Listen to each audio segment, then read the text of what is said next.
আল্লাহ তাআলা কিয়ামতের কঠিন ময়দানে যেদিন স্বামী স্ত্রীকে চিনবে না, স্ত্রী স্বামীকে দেখে পালিয়ে যাবে, বন্ধু বন্ধুরে চিনবে না, পীর সাহেব মুরিদরে চিনবে না, মুরিদ পীর সাহেবরে চিনবে না, দলের কর্মী তার নেতারে চিনবে না, নেতা তার কর্মীরে চিনবে না, বন্ধু বন্ধুরে দেখে পালাবে। এই কঠিন মুহূর্তে সূর্যটা মাথার কাছে চলে আসবে, জমিনটা তামার জমিন হবে, আজকের জমিনের মতো নয়। মানুষ ঘর্মাক্ত, ক্লান্ত, শ্রান্ত মাথার মগজগুলো কানের ছিদ্র আর নাকের ছিদ্র দিয়ে বেয়ে বেয়ে পড়বে। বিশ্বনবী ফরমান, ময়দানে 7 শ্রেণীর ব্যক্তিকে রব্বুল আলামিন তার আরশের নিচে ছায়া দিবেন। তার মধ্যে প্রথম শ্রেণীর ব্যক্তি হলো ইমামুন আদিল। ইমামুন আদিল, ন্যায়পরায়ণ শাসক, যে ইনসাফের সাথে বিচার করে, যে জাস্টিস সমাজে সার্ভ করে, যে সুশাসন নিশ্চিত করে, ওই ইমামুন আদিল। আদিল শব্দটা বুঝছেন না? ইন্নাল্লাহা ইয়া'মুরু বিল আদল, পাইছেন? আদিল। 7 শ্রেণীর ব্যক্তিকে আল্লাহ তাআলা সুশীতল আরশের নিচে ছায়া দিবেন, যেদিন তার দেয়া ছায়া ছাড়া কোনো ছায়া থাকবে না। এর প্রথম হচ্ছে ইমামুন আদিল, ন্যায়পরায়ণ শাসক। চিল্লায় বলেন সুবহানাল্লাহ। আবার বিশ্বনবী বললেন, ইন্নাল মুকসিতিনা ইনদাল্লাহি আলা মানাবিরা মিন নূর আন ইয়ামিনির রহমান। কিয়ামতের দিন যারা ন্যায়পরায়ণ হিসেবে আল্লাহর সামনে দাঁড়াবে, কিয়ামতের দিন রব্বুল আলামিন তার আরশের ডান দিকে ওই ন্যায়পরায়ণ লোকদের জন্য আরশের ডান দিকে একটা নূরের মিম্বারে তাদেরকে বসার সুযোগ করে দিবে। আল্লাহর আরশের ডান দিকে ন্যায়পরায়ণ লোকদের জন্য আল্লাহ তাআলা নূরের মিম্বার বানাবে। 4টে কেন কথা মনে করেছেন? আল আদাল, জাস্টিস। ইন্নাল্লাহা ইয়া'মুরু বিল আদল। আল্লাহ তাআলা এই আদালতের নির্দেশনা দেয়, সুবিচার, সুশাসন। প্রিয় ভাইয়েরা, এটা আমরা বাংলাদেশে চাই কি চাই না? এই যে অরাজকতা, এই যে অন্যায়, এই যে জুলুম, এই যে ইনকনসিস্টেন্সি, সমাজের অসঙ্গতির প্রধান কারণ জাস্টিস নাই, সুবিচার নাই, সুশাসন নাই। শেষবারের মতো আওয়াজ করে বলেন তো, আমরা বাংলাদেশে আদল চাই কি চাই না? তাহলে প্রথম নির্দেশনা শেষ। আল্লাহ তাআলা তোমাদেরকে আদলের আদেশ দেন। এরপরে আল্লাহ বললেন, আমি তোমাদেরকে ইহসানের আদেশ দেই। ইন্নাল্লাহা ইয়া'মুরু বিল আদলি ওয়াল ইহসান। আমি তোমাদেরকে যেমনি আদলের নির্দেশনা দেই, তেমনি ভাবে তোমাদেরকে ইহসানের নির্দেশনা দেই। ইহসান, আওয়াজ করে সবাই বলেন তো ইহসান। সবাই বলেননি? সবাই বললে এতটুকু আওয়াজ হবে আমি বিশ্বাস করি না। আওয়াজ করে বলুন আল ইহসান। ইহসান মানে কারো প্রতি সফট হার্টেড হওয়া, মহানুভব হওয়া, অনুগ্রহ পরায়ণ হওয়া, অনুগ্রহশীল হওয়া, একে অপরের প্রতি দয়াদ্র হওয়া। একে অপরের প্রতি দয়াদ্র, অনুগ্রহশীল হওয়া ছাড়া মানবিক সমাজ কশিনকালেও গঠন করা সম্ভব না। প্রিয় ভাইয়েরা, সুন্দর আচরণ দিয়ে, ইহসান দিয়ে যা জয় করা যায়, নরম আচরণ দিয়ে যেটা অর্জন করা যায়, কঠোরতা দিয়ে সেটা পারা যায় না। বিষ্ণু ঈসা ইসলাম ইহসান দিয়ে, কোমল আচরণ দিয়ে, তার অনুগ্রহ দিয়ে তিনি অনেক কাফিরের হৃদয়কে জয় করে ফেলেছেন। সাইয়েদনা সুমামা ইবনে উসাল রাদিয়াল্লাহু তাআলা আনহুর কথা মনে পড়ে যায়। তিনি ছিলেন ইয়ামামার বাদশা। মদিনাতে বিশ্বনবীকে হত্যা করার নিয়তে এসেছিলেন। গোপনে গোপনে বিশ্বনবীকে হত্যা করে আবার ইয়ামামাতে তিনি ফিরে যাবেন। কিন্তু কি অবাক করা কাণ্ড, হত্যা করতে পারে নাই, সাহাবাদের হাতে তিনি ধরা পড়ে গেলেন।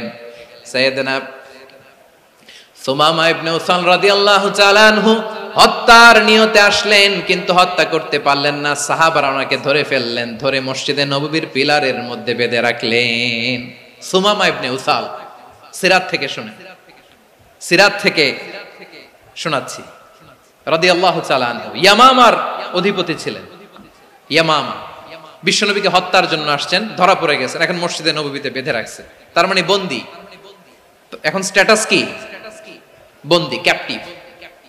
তো বিষ্ণু ঈসা ইসলাম সাহাবাদেরকে বললেন, তার খোঁজ খবর নিও, সুমামা ইবনে উসালের খোঁজ খবর নিও। সাহাবারা বলেন, ইয়া রাসূলুল্লাহ, আপনাকে হত্যা করতে এসেছে, তার তো কঠিন ক্যাপিটাল পানিশমেন্ট হওয়া দরকার, কঠিন শাস্তি হওয়া দরকার। বিশ্বনবী বললেন, না, আমি যেটা জানি তোমরা সেটা জানো না। তোমরা সুমামার সাথে ভালো আচরণ করো, বিশ্বনবী সুমামার কাছে গেলেন। প্রথম দিন যে তিনি কালেমার দাওয়াত দিলেন, ইমানের দাওয়াত দিলেন, ইসলামের দাওয়াত দিলেন, রিসালাতের দাওয়াত দিলেন, আখিরাতের দাওয়াত দিলেন। পরের দিন যে বিশ্বনবী সালাতের দাওয়াত দিলেন, যাকাতের দাওয়াত দিলেন, ইসলাম কি, কিভাবে, কেমন করে পালন করতে হয় চমৎকার আর্টিকুলেট করতে শুরু করলেন। তন্ময় হয়ে সুমামা ইবনে উসাল রাদিয়াল্লাহু তাআলা আনহু বিশ্বনবীর কথাগুলো শুনতে আরম্ভ করলো। একদিন নয়, 2 দিন নয়, টানা 3 দিন বিশ্বনবী সুমামার কাছে ইসলামকে প্রেজেন্ট করেছেন, উপস্থাপন করেছেন। আওয়াজ করে বলেন, কয় দিন? 3 দিন।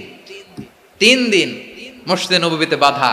আর সাহাবীদেরকে বললেন, তার খোঁজ খবর নিও, তোমরা যে রুটি বানাও এর মধ্যে সবচেয়ে ভালো আটার রুটিটা তারে দিও, সবচেয়ে রিফাইন্ড খেজুর, যেটা পিওর খেজুর, এটা তারে দিও। আর বিশ্বনবী নিজের উট থেকে দুধ দহন করে ওনার বাড়ির এক কর্মচারীকে বলেছেন, দুধ দহন করে সুমামার জন্য নিয়ে যেও। সুবহানাল্লাহ পড়বেন না? সবাই তো অবাক, ইয়ামামা থেকে আসছে নবীকে হত্যা করতে, বিশ্বনবী দেখে তারে জামাই আদর করে, তাকে মজার মজার খাবার দিও, দুধ দিও, আদর আপ্যায়ন করো। একদিন নয়, 2 দিন নয়, টানা 3 দিন বিশ্বনবী এভাবে সুমামার কাছে যে ইসলামকে প্রেজেন্ট করতে আরম্ভ করলেন, ইসলামকে উপস্থাপন করতে শুরু করলেন। আর তাকে চমৎকার এন্টারটেইনমেন্ট, আপ্যায়ন দিতে আরম্ভ করলেন। টানা 3 দিন যখন ইসলামের দ্য বিউটিজ অফ ইসলাম, ইসলামের সুমহান বাণী, সৌন্দর্য তার কাছে উপস্থাপন শেষ, তাকে আপ্যায়ন শেষ, বিশ্বনবী বললেন সাহাবাদেরকে, যাও এবার সুমামার হাতের পায়ের রশি দুটো খুলে দাও। সাহাবারা বললেন, ইয়া রাসূলুল্লাহ, কি বলেন আপনি? ও তো হত্যাকারী, সুযোগ পায় নাই, আপনারে মারতে পারে নাই, ছেড়ে দিলে আবার ও আপনার উপর তলোয়ার নিয়ে ঝাঁপিয়ে পড়বে। নবী, এই সিদ্ধান্ত আপনি নিতে যাবেন না। বিশ্বনবী বললেন, যেটা বলেছি সেটা করো, সুমামার রশিগুলো ছেড়ে দাও, সুমামার হাতে পায়ের রশিগুলো যে তোমরা খুলে দাও। সাহাবারা তর্ক জুড়ে দিলেন, লা ইয়া রাসূলুল্লাহ, এমনটা করবেন না, তো ভয়ঙ্কর, ভয়ঙ্কর খুনি, কি জানি কি হয়ে যায়। বিশ্বনবী বললেন, না, তার হাতে পায়ের রশিগুলো খুলে দাও। সাহাবারা বিশ্বনবীর কথা মতো তার হাতে পায়ের রশিগুলো খুলে দিল। সুমামা মুহূর্তের মধ্যে মসজিদে নববী থেকে বের হয়ে ইয়ামামায় ফিরে না যে মসজিদে নববীর পাশে একটা খেজুর বাগান ছিল, সেখানে চলে গেলেন। সেখানে একটা ছোট্ট কুয়া ছিল, কুয়ার পানি দিয়ে তিনি গোসল করলেন। সুবহানাল্লাহ পড়েন। কুয়ার পানি দিয়ে গোসল করে মসজিদে নববীর সামনে এসে বিশ্বনবী এবং সাহাবাদের সামনে দাঁড়িয়ে সাব্বাবা উঁচু করে বললেন, আশহাদু আল্লা ইলাহা ইল্লাল্লাহ ওয়া আশহাদু আন্না মুহাম্মাদান আবদুহু ওয়া রাসূলুহু। আল্লাহু আকবার। আমি সাক্ষ্য দিচ্ছি আল্লাহ ছাড়া কোনো ইলাহ নাই, আর মুহাম্মদ আল্লাহ তাআলার প্রেরিত বান্দা এবং রাসূল। প্রিয় ভাইরা, ইহসান দিয়ে যা জয় করা যায়, কঠোরতা দিয়ে সেটা কঠিনকালেও জয় করা যায় না। আওয়াজ করে বলেন ঠিক কি না? এবার সুমামা দাঁড়িয়ে বলে, ওগো নবী, আমি তো কালিমা পড়ে মুসলমান হয়ে গেলাম, এবার শোনেন, এই মুহূর্তের আগে আপনার চেহারার চাইতে নিকৃষ্ট কোনো চেহারা আমার কাছে ছিল না, কিন্তু শাহাদা পাঠ করার পরে আপনার চেহারার চাইতে উত্তম শ্রেষ্ঠ কোনো চেহারা আমার কাছে আর নাই। ও নবী, আজকের দিনের আগে ইসলাম ধর্মের চেয়ে নিকৃষ্ট অপছন্দনীয় কোনো ধর্ম আমার কাছে ছিল না, কিন্তু এই মুহূর্ত থেকে ইসলামের চেয়ে সেরা শ্রেষ্ঠ পছন্দনীয় কোনো ধর্ম আমার কাছে নাই। নবী গো, আজকের দিনের আগে মদিনার চাইতে অপছন্দনীয় নিকৃষ্ট কোনো শহর আমার কাছে ছিল না, কিন্তু এই মুহূর্তের পর থেকে মদিনার চাইতে কোনো শ্রেষ্ঠ শহর আমার জানা নাই। সে ছিল গমের বড় ডিলার, গম বেচতো। কি বেচতো? তার গম কিনে মক্কার লোকেরা রুটি খাইতো। সে ঘোষণা দিল, আজকে থেকে মক্কাবাসীদের জন্য সব গম আমি হারাম করে দিলাম, মক্কাবাসী এখন না খেয়ে মরে। সুবহানাল্লাহ পড়বেন না? মক্কাবাসী বিশ্বনবীর কাছে আসলেন, এসে বললেন, মুহাম্মদ, আমরা তো তোমার ভাই, তোমার চাচা, তোমার ভাতিজা, তোমার আত্মীয়, তুমি সুমামারে বলো সে যেন আবার গমের সাপ্লাই মক্কার জন্য অনুমতি দিয়ে দেয়। বিশ্বনবীর অনুমতি ক্রমে সুমামা আবার মক্কাতে গম পাঠাতে শুরু করলো। পড়েন সুবহানাল্লাহ। ইহসান, ইহসান দিয়ে আপনি যেটা জয় করতে পারবেন, you can win the heart of your enemies. ইহসান দিয়ে আপনি আপনার শত্রুর হৃদয়কে জয় করতে পারবেন। আওয়াজ করে বলেন ঠিক কি না?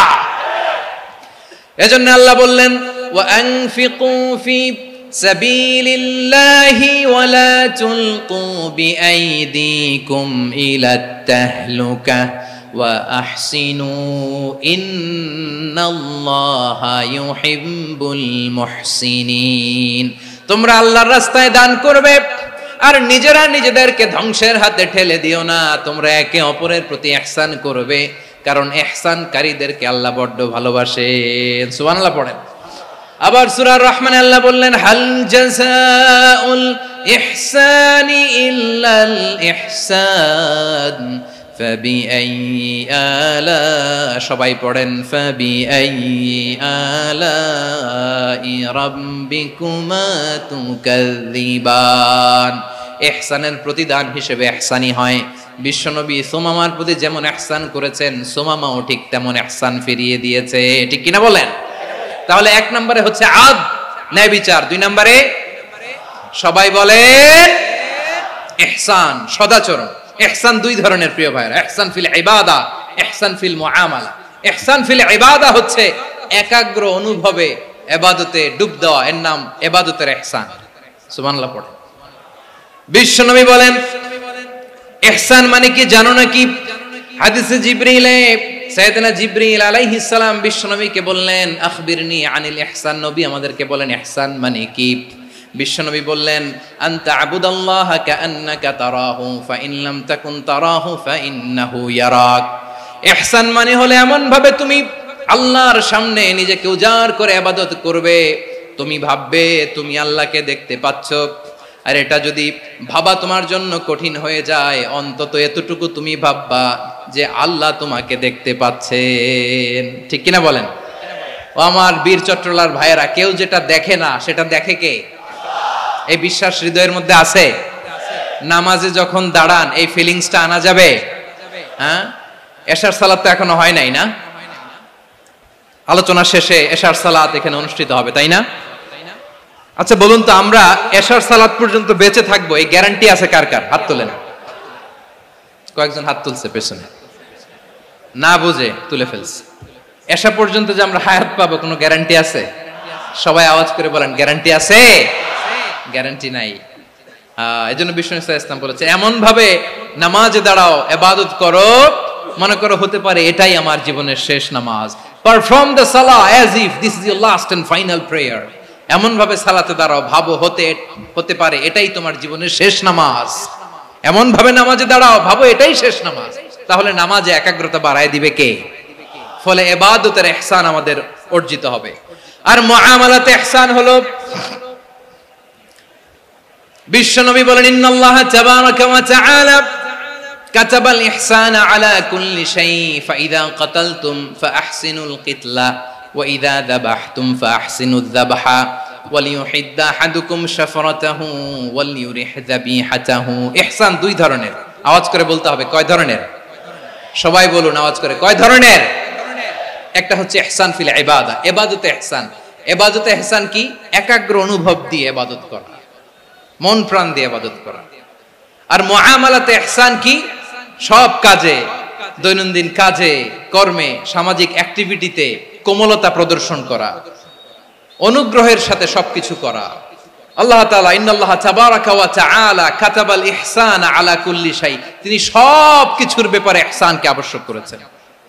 সবকিছুতে মুমিনের সব কাজে ইহসানের পরশ থাকবে। ওয়া ইযা কাতালতুম ফাহসিনুল কিতলা, বিষ্ণুই বলেন তুমি যখন কাউকে হত্যা করো ইহসানের সাথে করো। সুবহানাল্লাহ পড়বেন না? যখন হত্যা করো তখনও ইহসানের সাথে। আচ্ছা হত্যা করবো আবার ইহসান আসবে করতে করে, তো মেরেই ফেলবো আমি। আল্লাহ, ও ভাই একজন খুন করেছে, খুনি, রাষ্ট্রীয় আইনে তার শাস্তি হয়েছে ডেথ পেনাল্টি, মৃত্যুদণ্ড। এখন মৃত্যুদণ্ড দেখে আপনি যেমনি মন চায় তেমনি মারবেন লোকটারে? ওর নাক কেটে ফেলতে পারবেন? ওর কান কাটতে পারবেন? ওর চোখ উপড়ে ফেলতে পারবেন আপনি? যেমন মন চায় তার অঙ্গহানি করা যাবে না। ইহসানের সাথে তাকে হত্যা করো। সুবহানাল্লাহ, this is Islam, this is the true essence of Islam. ওয়া ইযা যাবাহতুম ফাহসিনুয যাবহা, যখন জবাই করবে তখনও ইহসানের সাথে জবাই করো। করব জবাই, ওইখানেও নাকি ইহসান। আচ্ছা কুরবানির দিন আমরা পশুগুলোরে কি করি বলেন সবাই আওয়াজ করে? জবাই। জবাই মানে তো এটার মেরেই ফেলতেছি, একটু পরে তো টুকরো টুকরো করে গোশতগুলো খাবো, এটা তো খাবো। এটা তো মেরেই ফেলবে। বিষ্ণু বলে না, জবের মধ্যেও মুমিনের জবের ভেতরেও ইহসানের পরশ থাকা চাই। যখন জবাই করবে প্রাণীটাকে হাত পা টাইট করে বেঁধে নাও, ছুরিটাকে শার্পেন করে নাও, ধারালো করে নাও, যাতে অল্প সময়ে জবাইটা হয়ে যায়, প্রাণীটা যাতে কম কষ্ট পায়। সুবহানাল্লাহ পড়ে। দিস ইজ কল্ড ইহসান। ইহসান আল্লাহ তাআলা যেমনি আদলের আদেশ করেছেন, ন্যায় বিচার জাস্টিস এনশিওর করতে বলেছেন, সমাজে ইহসানের ব্যবহার, ইহসানের অনুশীলন তিনি করতে বলেছেন। এজন্য মুমিনের প্রতিটি কাজে, আমার চট্টগ্রামের ভাইয়েরা আমার দিকে তাকান, খেয়াল করে শুনুন, মুমিন জীবনের প্রতিটি কাজে ইহসানের পরশ থাকা চাই। আমরা যেন আমাদের পরিবারের প্রতি ইহসান করি, আমরা যেন আমাদের কর্মচারীদের প্রতি ইহসান করি, আমরা যেন আমাদের কলিগদের প্রতি ইহসান করি, আমরা যেন আমাদের ভাইদের প্রতি ইহসান করি। মুমিন জীবনের প্রতি কাজে ইহসানের পরশ থাকার দরকার আছে না নাই? কথা বুঝতে পেরেছেন? তাহলে আল্লাহ তাআলার তিনটা আদেশ ছিল, কয়টা গেল? ভুলে গেছে, ভুলে গেছে চট্টগ্রাম। তিনটা আদেশের মধ্যে কয়টা বললাম? প্রথমে কি ছিল? আদল। 2 নম্বরে, 3 নম্বরে রব্বুল আলামিন বললেন ওয়া ইতাইদিল কুরবা, নিকটাত্মীয়দেরকে দান করো। নিকট আত্মীয়দেরকে দাও, যারা তোমাদের ব্লাড কানেকশনের আত্মীয় তাদেরকে তোমরা দাও। এখানে জেনারেলি বললেন দাও, কি দিব সেটা তিনি এখানে বলেন নাই, সেটা তিনি সূরাতুল ইসরার মধ্যে বলেছেন। আল্লাহ বলেন ওয়া আতিদাল কুরবা হাক্কা, নিকট আত্মীয়দেরকে তাদের অধিকার, তাদের প্রাপ্য তোমরা বুঝিয়ে দাও। দেখেন, একটা শান্তির সমাজ, একটা সমৃদ্ধ সমাজ, একটা মানবিক সমাজ গঠনের জন্য আল্লাহ তাআলা বেশি না, মাত্র 3টা অর্ডার, 3টা ভার্ডিক্ট তিনি জারি করেছেন। 1 নাম্বার সুশাসন, ন্যায় বিচার। 2 নাম্বার ইহসান। 3 নাম্বার নিকটাত্মীয়, যারা কাছের, তোমার ভেরি ক্লোজ রিলেশনশিপে আছে, তাদেরকে দাও। দাও, দিলে বাড়িয়ে দেয় কে? অনেকে দিতে চায় না, কৃপণতা করে। দিলে বাড়ায় দেয় কে?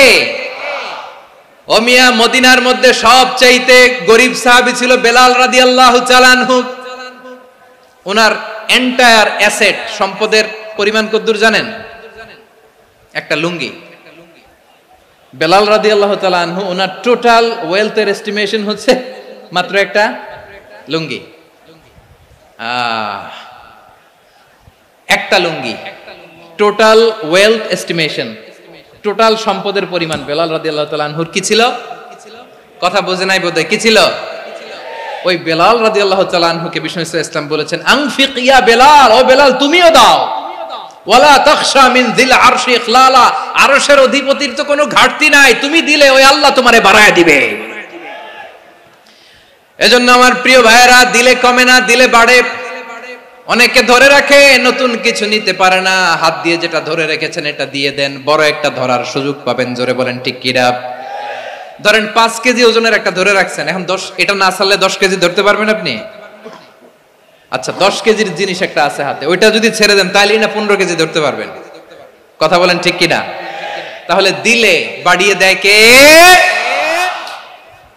রব্বুল আলামিন বললেন 3 নাম্বার আদেশ হলো তোমাদের প্রতি সমাজটারে কেমন করে মানবিক সমাজ, সুন্দর সমাজ গড়বা। 3 নাম্বার আদেশ হলো ওয়া আতিদাল কুরবা হাক্কা, নিকটাত্মীয়দেরকে তাদের প্রাপ্য বুঝিয়ে দাও। এই নিকটাত্মীয়দেরকে তাদের অধিকার বুঝিয়ে দেওয়া, প্রাপ্য বুঝিয়ে দেওয়াতে আমাদের গাফলতি আছে না নাই? চট্টগ্রামে নাই? মাশাআল্লাহ আছে, আছে। অনেকে দেখবেন অনেক আল্লাহওয়ালা, তাহাজ্জুদ গুজার, সেজদা দিতে দিতে কপালে কালো দাগ ফেলে দিছে, সে তার বোনের হকটা আদায় করে নাই। আছে না নাই? হ্যাঁ, এখানেও আছে। সর্বনাশ। অনেক বড় হাজী সাহেব, বিশাল লম্বা দাড়ি, ছেলেরে সব দিয়ে দিছে, মেয়েরে কিছু দেয় নাই, মেয়ের হক আদায় করে নাই। আছে না নাই? হ্যাঁ, এই হাজী সাহেবেরা, এই আল্লাহওয়ালারা কিয়ামতের ময়দানে আটকে যাবে। আপনি অন্যের অধিকার নষ্ট করেছেন, তাদের রাইটস কে ভায়োলেট করেছেন। এজন্য আল্লাহ তাআলা বলেন, কারো অধিকার যদি কেউ নষ্ট করে, ওই সমাজটা মানবিক সমাজ কঠিনকালেও হতে পারে না। এজন্য 3 নম্বর আল্লাহ বললেন ওয়া ইতাইদিল কুরবা, নিকটাত্মীয়দেরকে দাও। কি দিবা? তাদের অধিকার দিয়ে দাও, বোনের অধিকার বুঝিয়ে দাও। মেয়ের অধিকার বুঝিয়ে দাও, ফুফুর অধিকার বুঝিয়ে দাও। দেখবেন অনেক মায়েরা ছেলের পাতে মুরগির রান দেয়, মেয়ের পাতে দেয় মুরগির ঠ্যাং। এরকম আছে না নাই? ছেলেরা কি দেয় মুরগির, মেয়ের পাতে কি দেয়? তো মেয়ের কি মুরগির রান খেতে মনে চায় না? মনে চায় না? এমনটা করা যাবে না। নিকটাত্মীয়দেরকে অধিকার দিয়ে দাও, নিকটাত্মীয়ের সাথে সুসম্পর্ক রাখো। আদেশটা কার? এজন্য প্রিয় ভাইয়েরা, জীবনে যদি বারাকা অর্জন করতে চান, নিকটাত্মীয়দের সাথে সুসম্পর্ক রাখতে হবে, তাদের জন্য উপহার পাঠাতে হবে। বিশ্বনবী বলেন, লা ইয়াদখুলুল জান্নাতা কাতে, যে ব্যক্তি আত্মীয়তার সম্পর্ককে ছিন্ন করে দেয়, সে কশিন কালেও আল্লাহর জান্নাতে ঢুকবে না। আপনি কি এটারে সহজ হাদিস মনে করছেন? এটা সহজ কথা। আপনি ভাবছেন আপনার নামাজ আপনারে বাঁচাতে পারবে, আপনার রোজা বাঁচাতে পারবে, আপনার তাহাজ্জুদ আপনারে বাঁচাতে পারবে? আপনি অধিকার নষ্ট করলে কিছুই আপনারে বাঁচাতে পারবে না। এজন্য নিকট আত্মীয়দেরকে দিতে হবে বেশি বেশি। বিশ্বনবী বলেন, ইন্না সাদাকাতা আলাল মিসকিনি সাদাকা ওয়া আলা যির রাহিমি ইসনাতান সাদাকাতুন ওয়া সিলা। মিসকিন রে দান করলে শুধু দানের সওয়াব হয়, নিকট আত্মীয়কে দান করলে দুইটার সওয়াব হয়, সাদাকার সওয়াব হয়, আবার আত্মীয়তার বন্ধন অটুট রাখার সওয়াব হয়ে যায়। আবার বিশ্বনবী বললেন, মান সাররাহু আইয়ুবসাতা লাহু ফি রিজকিহি ওয়া ইউনসা লাহু ফি আসারিহি ফালইয়াসিল রাহিমা। যে ব্যক্তি তার রিজিকের প্রশস্ততা চায় আর হায়াতে বরকত চায়, সে যেন তার আত্মীয়ের সাথে সুসম্পর্ক রাখে। আমার প্রিয় চট্টলার ভাইয়েরা, আমাদের রিজিক বাড়ুক, এটা আমরা চাই কি চাই না? সবাই চান? হ্যাঁ, আমাদের রিজিকে প্রশস্ততা আসুক, চাই কি চাই না? আমাদের হায়াতে বরকত আসুক, আমরা চাই কি চাই না? এই দুইটা যদি চান, তাহলে নিকট আত্মীয়দের সাথে সুসম্পর্ক রাখবেন। পারবেন? তাহলে সমাজটারে মানবিক সমাজ বানায় দিবে কে? তিনটা আদেশ চলে গেল। কয়টা? আওয়াজ করে বলেন। এক নম্বরে কি ছিল? দুই নম্বরে, তিন নম্বরে নিকট আত্মীয়দেরকে দান। আপনাদেরকে আরো শোনার আগ্রহ আছে? আপনাদের মনোযোগ আছে না গেছে? কষ্ট হচ্ছে না? মাশাআল্লাহ, মাশাআল্লাহ। তাকবীর পড়ুন, লিল্লাহি তাকবীর।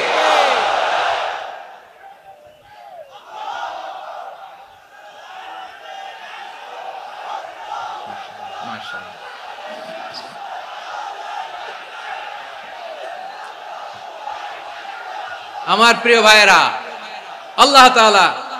আল্লাহ তাআলা তিনটা জিনিসের যেমনি আদেশ করেছেন, অনুরূপভাবে তিনটা বিষয় তিনি বারণ করেছেন, নিষেধ করেছেন। ওগুলোর কাছেও যাওয়া যাবে। শুনবেন। রাব্বুল আলামিন বলেন, ওয়ায়ানহা আনিল ফাহশাই ওয়াল মুনকারি ওয়াল বাগি। আমি যেমনি তিনটি বিষয়ে আদেশ করলাম, অনুরূপভাবে তিনটি বিষয়ে বারণ করলাম, নিষেধ করলাম। আমার এক নাম্বার নিষেধাজ্ঞা হলো অশ্লীলতার প্রতি। ফাহশা, ওয়ায়ানহা আনিল ফাহশা। আল্লাহ তাআলা অশ্লীলতাকে নিষেধ করেছেন। কোন জিনিসকে? সবাই বলুন, কোন জিনিসকে? যত ধরনের, যত টাইপের, যত ক্যাটাগরির অশ্লীলতা হতে পারে, সব অশ্লীলতাকে হারাম করেছেন কে? ফাহশা মানে কি? কথায়, কাজে, আচরণে, কমেন্ট, ফেসবুকের কমেন্টসে যত ধরনের নোংরামো আছে, যত ধরনের অশ্লীলতা আছে, এটাকে আরবিতে বলে ফাহশা। এটাকে কি বলে? রাব্বুল আলামিন বলেন, কুল ইন্নামা হাররামা রাব্বিয়াল ফাওয়াহিশা মা যাহারা মিনহা ওয়া মা বাতান। ও নবী, আপনি বলে দেন, আমার রব প্রকাশ্য, অপ্রকাশ্য, স্পষ্ট কিংবা অস্পষ্ট, দৃশ্যমান কিংবা অদৃশ্যমান সব অশ্লীলতাকে হারাম করেছেন। সব ধরনের অশ্লীলতা হারাম, সব ধরনের। আল্লাহ তাআলা আমাদেরকে অশ্লীলতা থেকে বাঁচান, অশ্লীলতা থেকে তিনি আমাদেরকে হেফাজত করুক। পড়েন আমিন। এবার বলেন, আমাদের সমাজে অশ্লীলতা আছে না নাই? চট্টগ্রামে নাই? আমি কই নাই, ওনারা বলে আছে। দেখছেন, আমি সামহাও বাঁচায় দেওয়ার ট্রাই করতেছি, ওনারা বলে আছে। অশ্লীলতা নানা ভাবে, নানা নামে, নানা মোড়কে আমাদের সমাজে আছে না নাই? সংস্কৃতির নামে, ফ্যাশনের নামে, বিনোদনের নামে, উপন্যাসের নামে, কনসার্টের নামে অশ্লীলতা আছে না নাই? আপনি দেখেছেন কনসার্টগুলোর অবস্থা? এই যে আতিফ আসলাম যে আসছে আমাদের দেশে, তারপর কে কে আসছে, আমাদের তরুণ তরুণীরা, আমাদের যুবক যুবতীরা, আমাদের জেনজিরা, কি অবস্থা ওইখানে? হ্যাঁ, কি অবস্থা? কে বাঁচাবে ওদের? কে রক্ষা করবে ওদের ইমানের, ওদের চরিত্রের হেফাজতের গ্যারান্টি কে দিবে? কনসার্টের নামে অশ্লীলতা আছে না নাই? ছেলে মেয়ে একে অপরকে জড়ায় ধরতেছে, একে অপরকে চুমু খাচ্ছে প্রকাশ্যে, দিবালোকে, গণমানুষের সামনে। আল্লাহ তাআলা এই অশ্লীলতা থেকে আমাদেরকে বেঁচে থাকতে বলেছেন, বেঁচে থাকতে বলেছেন। রূপালী জগতের নামে অশ্লীলতা আছে না নাই? এই টার্মটা আপনারা জানেন না? রূপালী জগৎ কি জগৎ? আসলে কি রূপালী জগৎ না অন্ধকার জগৎ? আমার বোনেরা, আপনাদেরকে যে কি বলে তারা বুঝায়, রূপালী জগৎ শুনেই আপনি ভরকে যাবেন না। রূপালী জগতে যে নারী যত বেশি উলঙ্গ, সে নাকি তত বেশি সাহসী। জানেন? বলে এটা একটা সাহসী নারী, খুব সাহসী পদক্ষেপ তার। যত বেশি শরীর থেকে কাপড় নামাতে পারবে, যত বেশি বস্ত্রহীন হয়ে নিজেকে প্রেজেন্ট করতে পারবে, সে নাকি তত বেশি সাহসী। আমার চট্টলার ভাইয়েরা, শয়তানের প্রথমে এজেন্ডা ছিল বনি আদমকে বস্ত্রহীন করা। সে আদম এবং হাওয়া আলাইহিস সালামকে নিষিদ্ধ গাছের ফল খাইয়ে তাদেরকে বস্ত্রহীন করেছে। এই জামিনেও সে আমাদেরকে বস্ত্রহীন করতে চাইবে। এই রূপালী জগতের নামে তারা এটা করে। আমার প্রিয় বোনেরা, আপনি জানেন না আপনার দাম কত? ওরা আপনাদেরকে বিজ্ঞাপনের সস্তা পণ্য বানাতে চায়। ওরা আপনাদেরকে ওদের ভোগের লিপসার টুলস বানাতে চায়। ওরা আপনাদেরকে দিয়ে ওদের খায়েশ পূরণ করতে চায়। এটা আপনাদের জন্য মোটেও ডিগনিটি নয়, এটা আপনাদের জন্য সম্মান নয়। আপনার সম্মান শালীনতায়, আপনার সম্মান হেজাবে, আপনার সম্মান ভদ্রতায়, আপনার সম্মান আপনার ডিসেন্ট পোশাকে। পোশাক বলে দেয় এই নারীটা ভদ্র না অভদ্র। পোশাক বলে দেয় এই মেয়েটা কোন ঘরের মেয়ে। আওয়াজ করে বলেন ঠিক কিনা?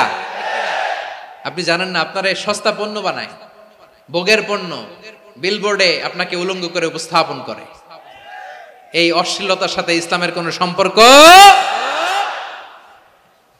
এজন্য আল্লাহ বলেন, আমি অশ্লীলতাকে হারাম করেছি। অশ্লীলতাকে হারাম করার প্রথম কারণ হলো এর মাধ্যমে মানবতাকে অপমানিত করা হয়। কারণ মানুষের সম্মান মানুষের পোশাকে। মানুষ যখন পোশাকহীন হয়ে যায়, বস্ত্রহীন হয়ে যায়, তার সম্মান কমে যায়। ঠিক কিনা? অশ্লীলতাকে হারাম করার প্রথম কারণ হচ্ছে মানুষ মানুষকে অপমান করে। একটা নারী, সে তো সম্মানিত। নারী যে কত সম্মানিত, নারীরা এটা বুঝেই নাই। বিশ্বনবী বলেন, আর দুনিয়া কুল্লুহা মাতা ওয়া খায়রু মাতা'আদ দুনিয়া আল মারআতু সালিহা। আমার বোনেরা, 5টা প্যান্ডেলে আপনারা এলইডিতে আমার আলোচনা শুনছেন, আমি জানি। আপনাদের এই গর্ভ যে কত দামি আপনি জানেন না। আপনার পেট থেকেই আসবে আগামী দিনের সালাহুদ্দিন আল আইয়ুবী। আপনার পেট থেকেই আসবে অনাগত দিনের ইমাম মাহদী আল মুনতাজার। আপনার পেট থেকেই আসবে অনাগত দিনের ফয়সাল, ওয়াসিম, মুগ্ধ, আবু সাইদের মতো বীর যোদ্ধা।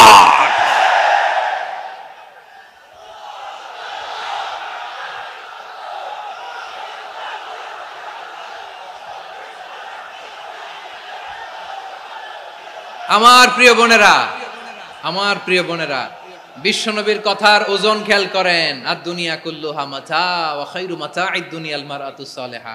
দুনিয়ার সবকিছুই অ্যাসেট, এর মধ্যে সবচেয়ে দামি অ্যাসেট নেককার নারী। আপনার গর্ভ যে কত দামি আপনি জানেন না। নিজের সময়টাকে কাজে লাগান, কোরআন পড়েন, সুন্নাহ পড়েন। আপনার অনেক দায়িত্ব ঘরে।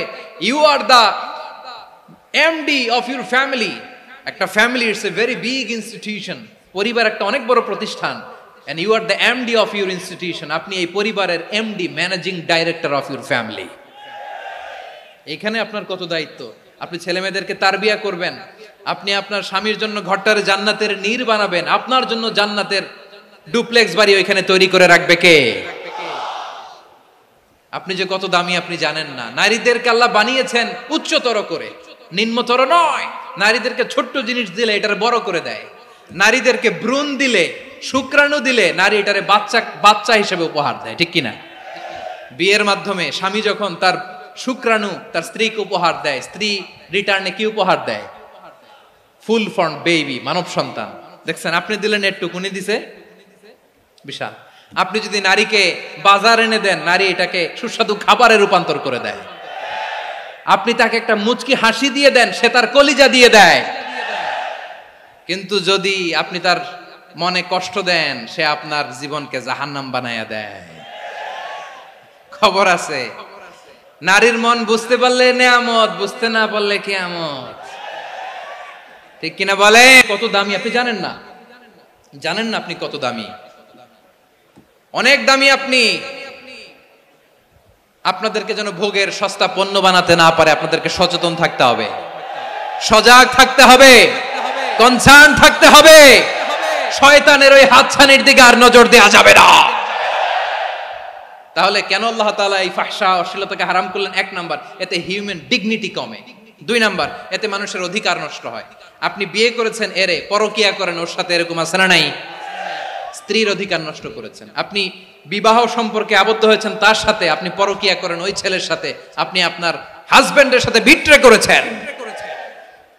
এজন্য আল্লাহ অশ্লীলতাকে হারাম করেছে। অশ্লীলতাকে হারাম করার আরেকটা কারণ হচ্ছে আল্লাহ তাআলা এই হিউম্যান জেনারেশনকে এটাকে প্রিজার্ভ করতে চায়। হিফজুন নাসল, এটা মাকাসিদুশ শরিয়ার অনেক গুরুত্বপূর্ণ একটা মাকাসিদ, অনেক গুরুত্বপূর্ণ। আপনার নাসল, আপনার জেনারেশনকে সংরক্ষণ করা। এই যে আসতেছে ফেব্রুয়ারি, কত ফেব্রুয়ারি জানো? এটা কি বিশ্ব ভালোবাসা দিবস? হ্যাঁ, কি দিবস? এই বিশ্ব ভালোবাসা দিবসের সাথে মুসলমানদের কোনো সম্পর্ক নাই। আমার প্রিয় ভাইরা, এই যে আপনি অবৈধ সম্পর্কে জড়ালেন, কেন আল্লাহ অশ্লীলতাকে হারাম করেছে দেখেন। বলতেছিলাম যে এটা আপনার নাসল, আপনার জেনারেশন, আপনার লিনিয়েজ, আপনার বংশকে প্রিজার্ভ করা। কে কার বাবা, কে কার মা, বাবা মা জানা, প্রজন্মকে প্রিজার্ভ করা, এটা ইসলাম ওয়াজিব করে দিয়েছে।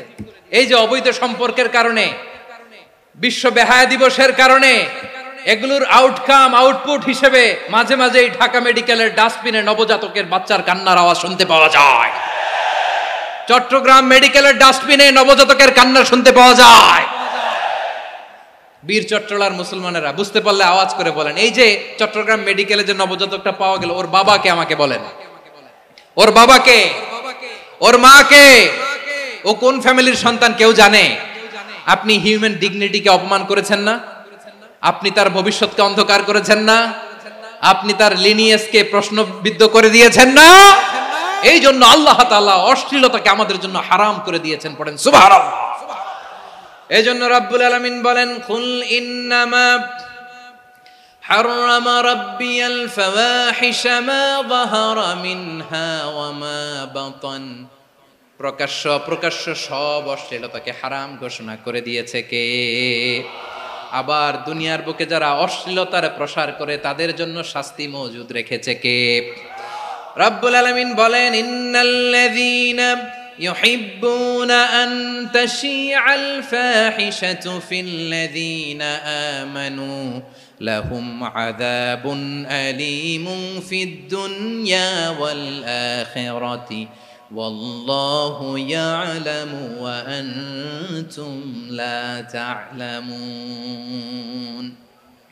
নিশ্চয়ই যারা বিশ্বাসীদের মাঝে অশ্লীলতার প্রচার প্রসার করতে চায় তাদের জন্য আমি মর্মন্তুদ শাস্তি প্রস্তুত করে রেখেছি, দুনিয়াতেও রেখেছি, আখিরাতেও রেখেছি। ঘোষণাটা কার?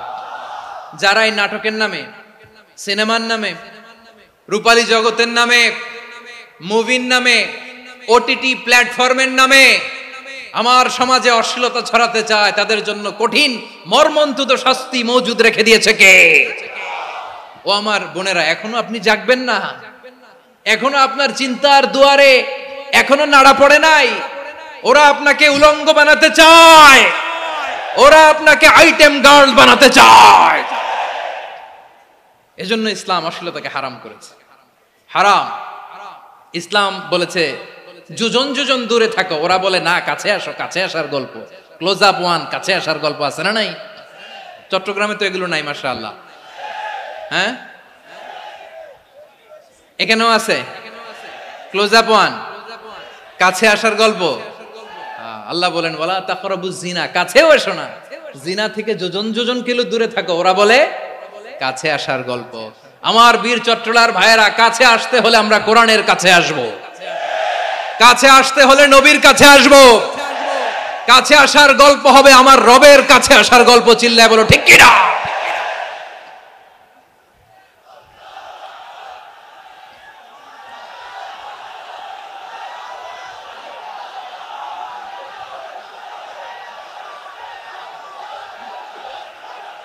বসুন বসুন আমার ভাইয়েরা।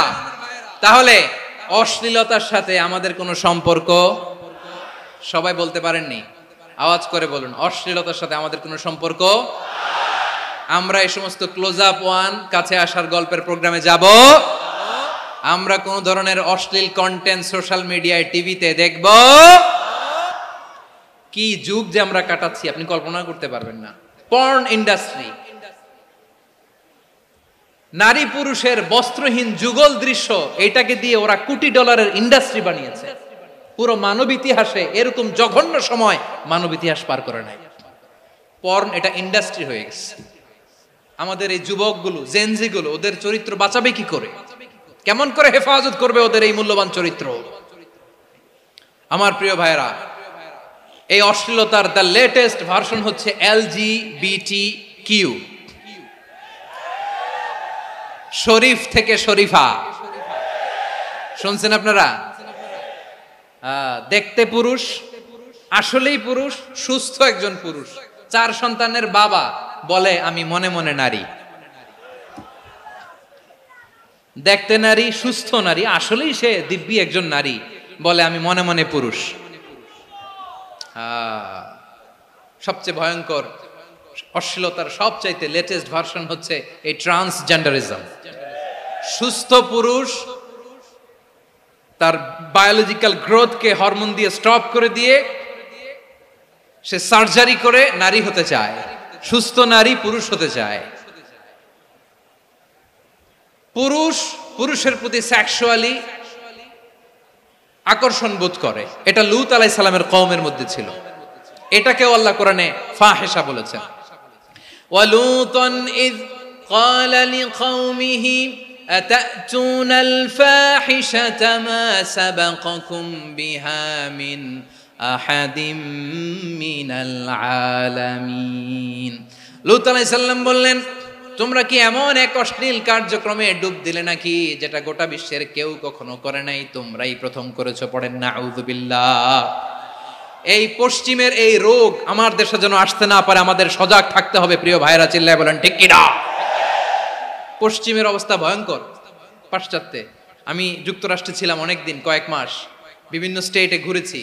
গার্ডিয়ানরা উদ্বিগ্ন, ছেলে মেয়েদেরকে, ছোট্ট ছেলে মেয়ে, ওদেরকে জিজ্ঞেস করে, তুমি how do you feel right now inside yourself? তুমি ভিতরে ভিতরে কেমন ফিল করো? তোমার কি ছেলে ছেলে লাগে না মেয়ে মেয়ে লাগে? আচ্ছা বলেন, এই ছোট্ট বাচ্চাটা ওকে এগুলো জেন্ডার অ্যাসাইনমেন্ট বলতে এগুলো কিছু বুঝে? এইভাবে মিসগাইড করা হচ্ছে।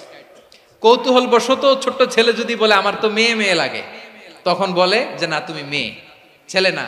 মা বাবা বাধা দিলে ওকে আলাদা গভর্নমেন্ট হাউসে নিয়ে যায়। ভয়ঙ্করতম অবস্থা।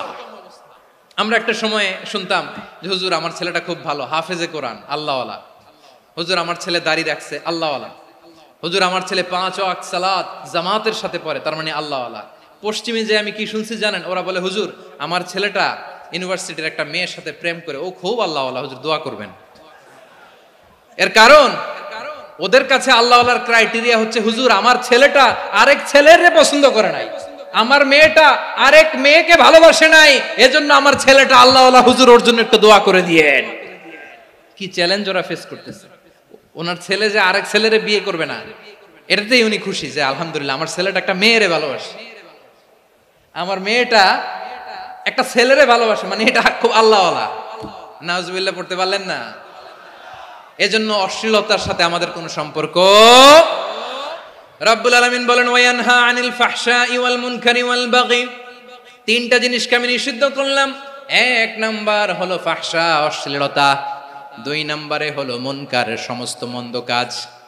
আপনাদের মনোযোগ আছে না? শেষ করে দিব? আর 2-1 মিনিট শুনবেন? আচ্ছা বলি তাহলে, আর 2-1 মিনিট। তাহলে নিষেধাজ্ঞা জারি করেছেন তিনটা জিনিসের উপর। এক নাম্বার কি? ফাহশা, অশ্লীলতা। দুই নাম্বার মুনকার। মুনকার মানে হচ্ছে যত মন্দ কাজ, খারাপ কাজ, বাজে কাজ, এটার বলে মুনকার। এটার কি বলে?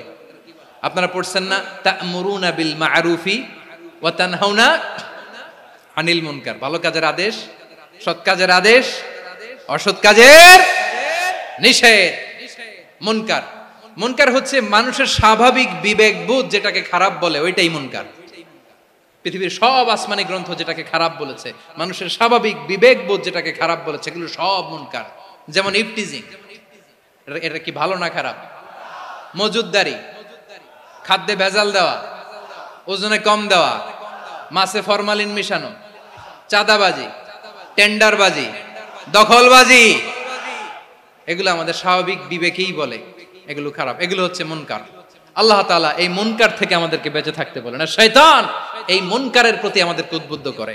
আল্লাহ তাআলা বললেন, ইয়া আইয়ুহাল্লাযীনা আমানু লা তাত্তাবিউ খুতুওয়াতিশ শাইতান ومن يتبع خطوات الشيطان فإنه يأمر بالفحشاء والمنكر।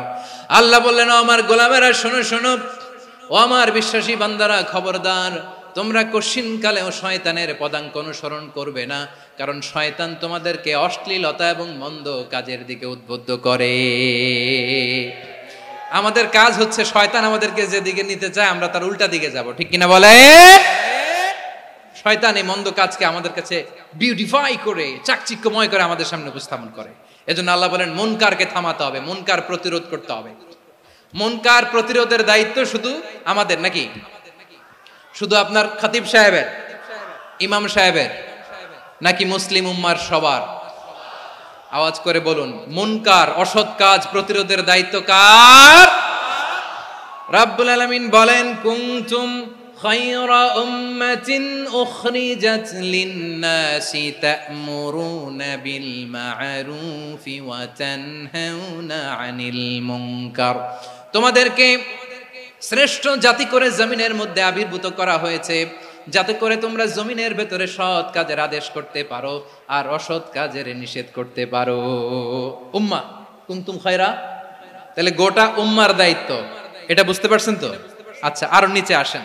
এরপরে আল্লাহ বললেন, শুধু উম্মাহ না, এই জমিনের রাজত্ব আমি যাদের হাতে দেই, এই জমিনের মালিক আমি যাদেরকে বানিয়ে দেই, যাদেরকে আমি সরকারের দায়িত্ব দেই, তাদেরকেও মুনকার প্রতিরোধের দায়িত্ব দিয়েছে কে?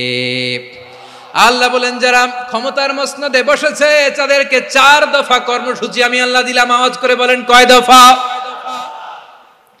আল্লাহ বলেন, আল্লাযীনা ইম্মাক্কান্নাহুম ফিল আরদি আকামুস সালাতা ওয়া আতাউয যাকাতা ওয়া আমারু বিল মা'রুফি ওয়া নাহাউ আনিল মুনকার ওয়ালিল্লাহি আকিবাতুল উমুর।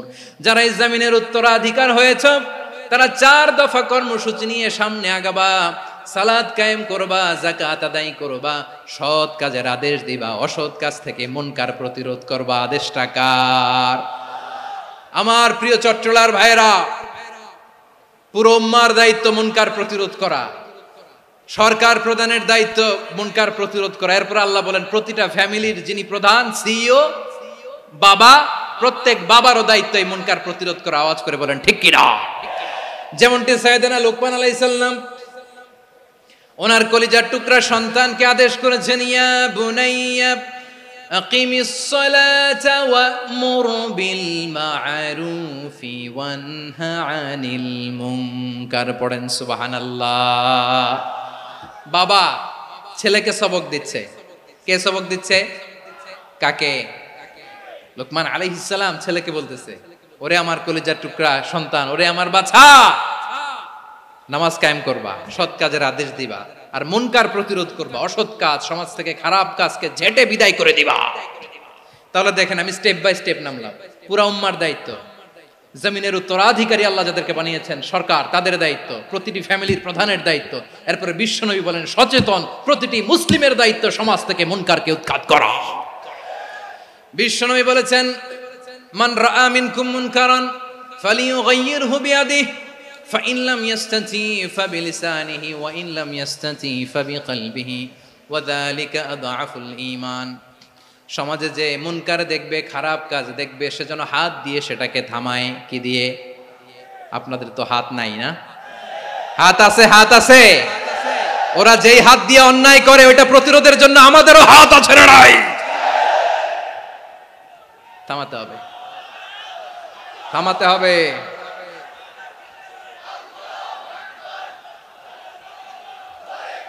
বসুন আমার প্রিয় ভাইয়েরা, ওরা ওদের যে হাত দিয়ে টেন্ডারবাজি করে, চাঁদাবাজি করে, ইফটিজিং করে, দখলবাজি করে, যে হাত দিয়ে, ওই মুনকার থামায় দেওয়ার জন্য আল্লাহর দেয়া আমাদেরও দুটি হাত আছে না নাই? আমাদেরও হাত আছে। থামাইতে হবে, থামাইতে হবে, হিম্মত করতে হবে। আমার প্রিয় ভাইয়েরা, না থামালে আমরাই ডুববো শেষমেশ। আমাদের বাঁচার জন্য হইলেও থামাইতে হবে। রব্বুল আলামিন বলেন ওয়াত্তাকু ফিতনাতাল লা তুসিবান্নাল্লাযীনা যালামু মিনকুম খাসসা। ও আমার গোলামেরা, ওই আযাবকে ভয় করো যে আযাব যখন আমি জমিনের বুকে পাঠাই শুধু জালেমদেরকেই মারি না, আলেমদেরকেও মারি। আযাব যখন আসে তখন শুধু জালিমই মরে না, আলেমও মরে। জানেন মুসা আলাইহিস সালামের পায়ে একবার একটা লাল পোকা কামড় দিয়েছে, লাল পিঁপড়া। লাল পিঁপড়া কামড় দিলে খুব আরাম লাগে না? কি লাগে? হ্যাঁ, জ্বলে না? লাল একটা পিঁপড়া কামড় দিছে, তো উনি রেগে মেগে পাশি দেখে লাল পিঁপড়ার বাসা, পা দিয়ে ডলে মুছে সবগুলো পিঁপড়া মেরে ফেলছে। এই ঘটনাটা আল্লাহ ঘটিয়েছেন এজন্য মুসা আলাইহিস সালাম ছিলেন কালিমুল্লাহ, সরাসরি আল্লাহর সাথে কথা বলতেন। তিনি আল্লাহকে জিজ্ঞেস করেছিলেন, আল্লাহ তুমি যখন কোনো জনপদে আযাব পাঠাও, শাস্তি দাও, ওখানকার শুধু জালেমরাই তো মরে না, ভালো মানুষগুলাও মরে, তো আযাব দিবা মুশরিকদের উপর দিবা, অবাধ্যদের উপর দিবা, ভালো মানুষগুলারে মারো কেন? আল্লাহ বললেন, মুসা তোমার যে কামড় দিছিল পায়ের মধ্যে পিঁপড়া, কয়টা পিঁপড়া? জোরে বলেন। একটা পিঁপড়া, তো সবগুলারে মারলা কেন? রেগে মেগে পুরো পিঁপড়ার বাসা ভেঙে ম্যাসাকার করলা কেন? এই মুসা, আমি যখন অ্যাকশনে যাই, আমি যখন শাস্তি দেই, তখন এত বাস বিচার করা হয় না, বাস বিচার করা যায় না। যখন অ্যাকশনে যাওয়া হয় ওইটা ডাইরেক্ট অ্যাকশন হয়ে যায়। চিল্লায় বলো ঠিক কিনা? এজন্য আমাদের বাঁচার জন্য হলেও এই পাপ থামাতে হবে, এই শয়তানের অট্টহাসি থামাতে হবে, অন্যায় অপরাধ সমাজ থেকে আমাদের থামাতে হবে।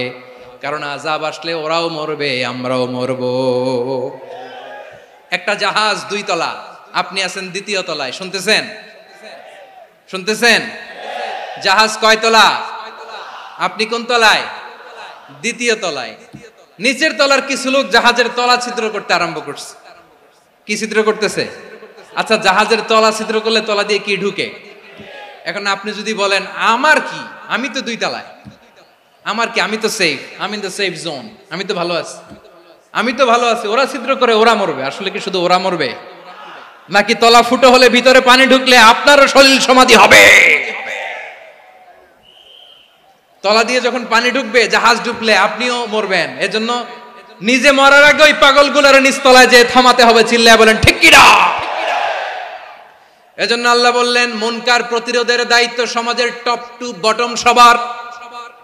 পুরো উম্মার দায়িত্ব, সরকার প্রধানের দায়িত্ব, প্রতিটি ফ্যামিলির প্রধান বাবার দায়িত্ব। বিশ্বনবী বললেন প্রতিটি সচেতন মুসলিমের দায়িত্ব। এজন্য মুনকার প্রতিরোধ করার দরকার আছে না নাই? সমাজে এই যে ইফটিজিং হয়, আপনার বোনের বয়সী একটা মেয়েকে কিছু বখাটে টিটকারি করে, এই বলে সেই বলে, নোংরা কথা বলে, রাস্তায় দেখেও আপনি পাশ দিয়ে না দেখার মতো চলে যান কেন? আপনি দাঁড়ান না কেন? আপনি দাঁড়ালেই তো থেমে যাবে, কারণ সত্যের যে শক্তি তার সামনে মিথ্যা মুখ থুবড়ে পড়ে। আপনার সামনেও কিছুই না, নাথিং। আপনি দাঁড়ান, ওকে প্রশ্ন করেন যে আমার বোনকে তুমি ডিস্টার্ব করো কেন? আপনাকে দেখে আরো 5 জন দাঁড়াবে, 5 জনকে দেখে আরো 10 জন দাঁড়াবে। আমাদের নীরবতা আর আমাদের নিশ্চুপ থাকাই জালিমদেরকে আরো শক্তিশালী জালিম বানিয়েছে। এজন্য মুনকার প্রতিরোধের দায়িত্ব আমাদের সবার। টেন্ডারবাজি, চাঁদাবাজি, দুর্নীতি, অপরাধ, দখলদারিত্ব, মজুদদারি, এগুলো সবকিছু একসাথে প্রতিরোধ করতে হবে, ঠিক কিনা বলেন? একটা মানবিক সমাজ যদি চাই, প্রতিরোধ করতে হবে। প্রিয় ভাইয়েরা, আল্লাহর শপথ নিয়ে বলি, এই নাসিহাতগুলো সবার জন্য, সব দলের জন্য, সব মতের মানুষের জন্য। আমরা কোনো দলের প্রতি মানুষকে ডাকি না, আমরা ডাকি ইসলামের দিকে। সব দলের, সব মতের, সব মানুষদেরকে আমরা আহ্বান জানাই, আসুন আমরা একটা সুন্দর সমাজ বিনির্মাণ করি। এই যে নতুন বাংলাদেশের এক সুযোগ এসেছে, আর জীবনে হয়তো আসবে না, সামনের 100 বছর এই সময় আসবে না। আসুন দেশটাকে আমরা সাজাই, আসুন আমরা দুর্নীতি বন্ধ করি, আসুন আমরা চাঁদাবাজি বন্ধ করি, আসুন আমরা দখলদারিত্ব বন্ধ করি, আসুন আমরা এক দল আরেক দলকে নিশ্চিহ্ন করার যে রাজনীতি, এটা বন্ধ করি। সব দলের প্রতি আমার আহ্বান। আমি কিছুদিন আগে একটা নিউজ দেখলাম, ওই যে লন্ডনে বসে জনাব তারেক রহমান সাহেবকে আমি ধন্যবাদ দিতে চাই। উনি সংবাদ শোনা মাত্রই ওনার দলের অনেক চাঁদাবাজকে উনি বহিষ্কার করেছে। I do appreciate. প্রতিটি দলের এরকম ইনিশিয়েটিভ নেওয়ার দরকার আছে না নাই? যে কোনো দলে এই প্র্যাকটিসটা থাকার দরকার আছে না নাই? চাঁদাবাজদের সাথে আপনারা নিজেদেরকে মুক্ত ঘোষণা করবেন যে এরা আমার দলের কর্মী হতে পারে না। আমরা চাঁদাবাজ মুক্ত বাংলাদেশ চাই, জুলুম মুক্ত বাংলাদেশ চাই, ফ্যাসিজম মুক্ত বাংলাদেশ চাই, গুণ খুন খারাপি মুক্ত বাংলাদেশ চাই। আমরা নতুন ভোরের বাংলাদেশ চাই। ওই বাংলাদেশ পাওয়ার জন্য মুনকার প্রতিরোধে, অন্যায় প্রতিরোধে যদি বাঘের বাচ্চার মতো, আবু সাইদের মতো 2 হাত উঁচু করে বুককে টান টান করে প্রসারিত করে দাঁড়াতে হয়, রাজি আছো মুসলমান? কারা কারা রাজি? আল্লাহকে হাত দেখিয়ে প্রতিজ্ঞা করো।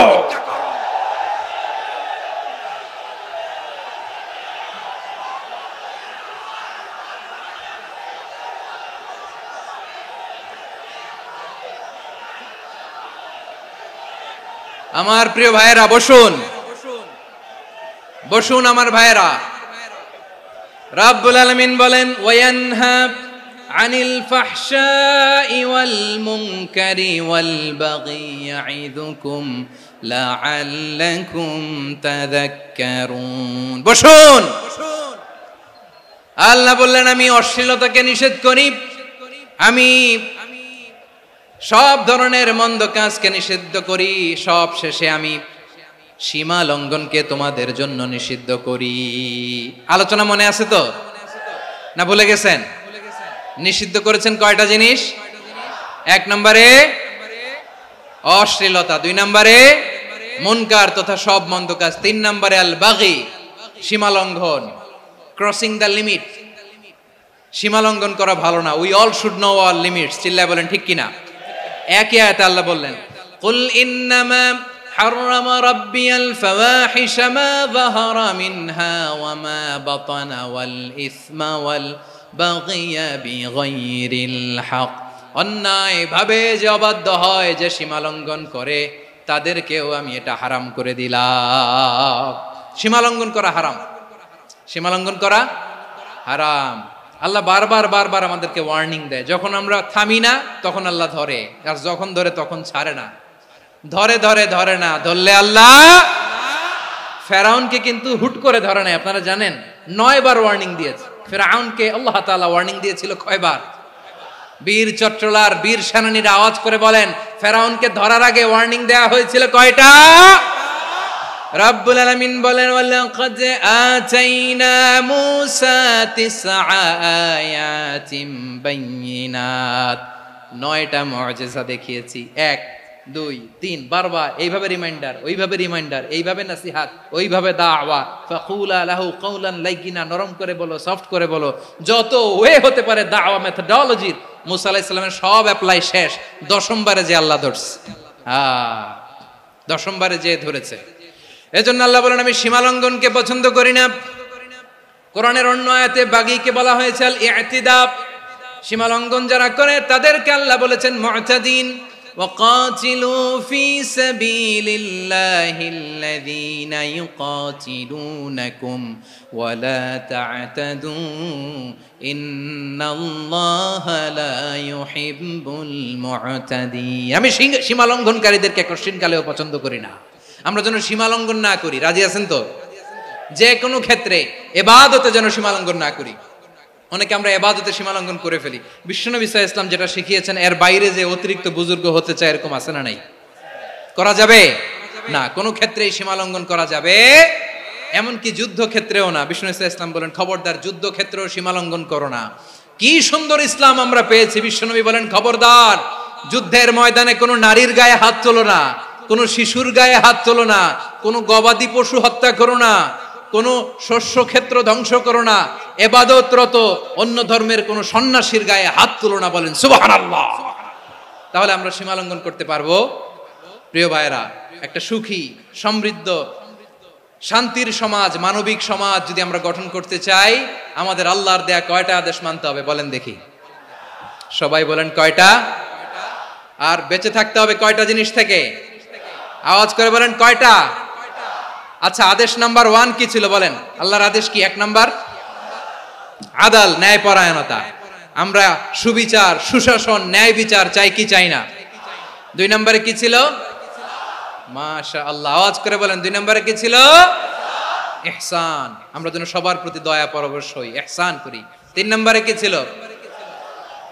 নিকটাত্মীয়দের দান করা, তাদের অধিকার প্রাপ্য বুঝিয়ে দেওয়া। পাশাপাশি 3টা জিনিস থেকে আল্লাহ বারণ করেছেন, নিষেধ করেছেন। তার প্রথমটা ফাহশা, অশ্লীলতা। অশ্লীলতার সাথে আমাদের কোনো সম্পর্ক। আজকের এই ঐতিহাসিক চট্টগ্রামের প্যারেড ময়দান থেকে আমরা যত ধরনের মা তাহারা মিনহা মা বাতান, প্রকাশ্য অপ্রকাশ্য, দৃশ্যমান অদৃশ্যমান, সব অশ্লীলতা থেকে নিজেদেরকে মুক্ত ঘোষণা করলাম। অশ্লীলতাকে আমরা না বলে দিলাম। আওয়াজ করে সবাই বলুন নো। অশ্লীলতার সাথে আমাদের কোনো সম্পর্ক। 2 নম্বর নিষেধাজ্ঞা কি ছিল? আল মুনকার, সমাজের যত মন্দ কাজ এগুলোকে আমরা প্রতিরোধ করব। রাজি আছেন তো সবাই? 3 নম্বরে আল বাগি, সীমালঙ্ঘন। কোন মুসলিম সীমালঙ্ঘন করে না, এমনকি যুদ্ধ ক্ষেত্রেও না। আওয়াজ করে বলেন ঠিক কি না? রাব্বুল আলামিন শেষে বললেন ইয়াইদুকুম লাআল্লাকুম তাযাক্কারুন। আল্লাহ তোমাদেরকে উপদেশ দেন যাতে তোমরা শিক্ষা গ্রহণ করো। আমরা উপদেশ দিব, আমরা জোর করে কাউরে কিছু মানাতে চাই না। লা ইকরাহা ফিদ্দিন ওয়া যাক্কির ফা ইন্না যিকরা তানফাউল মুমিনিন। উপদেশ দিলে এটা মুমিনদের কাজে দেয়। লাস্তা আলাইহিম বিমুসাইতির ইন্নামা আনতা মুযাক্কির। নবী হে, আপনি রিমাইন্ডার দাতা, আপনি উপদেশ দিবেন। আমরাও বিশ্বনবীর এই হাদিসগুলো থেকে, কোরআনের আয়াত থেকে রিমাইন্ডার, এই কথামালা, বাণী বাহক হিসেবে এই বাণীগুলো আপনাদের সাথে কাছে পৌঁছে দিলাম। আমরা আল্লাহ তাআলার কাছে প্রার্থনা করি, আল্লাহ আমরা যেন আদল দিয়ে আমাদের সমাজকে গঠন করতে পারি। আল্লাহ আমরা যেন ইহসান করতে পারি, আমরা যেন নিকটাত্মীয়দের দান করতে পারি। আল্লাহ যত ধরনের অশ্লীলতা, অনাচার, মন্দ কাজ, সীমালঙ্ঘন, অবাধ্যতা থেকে যেন আমরা বেঁচে থাকতে পারি। আল্লাহ তাআলা আমাদের সবাইকে কথাগুলো বোঝার ও আমল করার তৌফিক দান করুক। হাযা মা ইনদি ওয়াল ইলমু ইনদাল্লাহ আলাইহি তাওয়াক্কালতু ওয়া ইলাইহি উনীব। প্রিয় ভাইরা, আমি আপনাদের সবার জন্য দোয়া করি, আপনারাও আমার জন্য দোয়া রাখবেন। আমাদের পাশেই আছেন আমাদের সকলের শ্রদ্ধাভাজন, আমাদের মুরব্বী আওলাদে রাসূল আনোয়ার হোসেন তাহের জাবির আল মাদানী হাফিজাহুল্লাহ ওয়া রাআ। সবাই বসুন। উঠবেন না, কেউ উঠবেন না। উঠলেন কেন? উঠলেন কেন? প্যারেড ময়দানের প্রোগ্রাম তো এরকম হইতে পারবে না। বসুন, এটা আল্লামা সাঈদীর স্মৃতি বিজড়িত মাহফিল। বসুন, বসুন। এই মাহফিলের আদব আছে। বসুন, বসুন। সুশৃঙ্খল ভাবে আমরা আখির মোনাজাতে অংশগ্রহণ করব।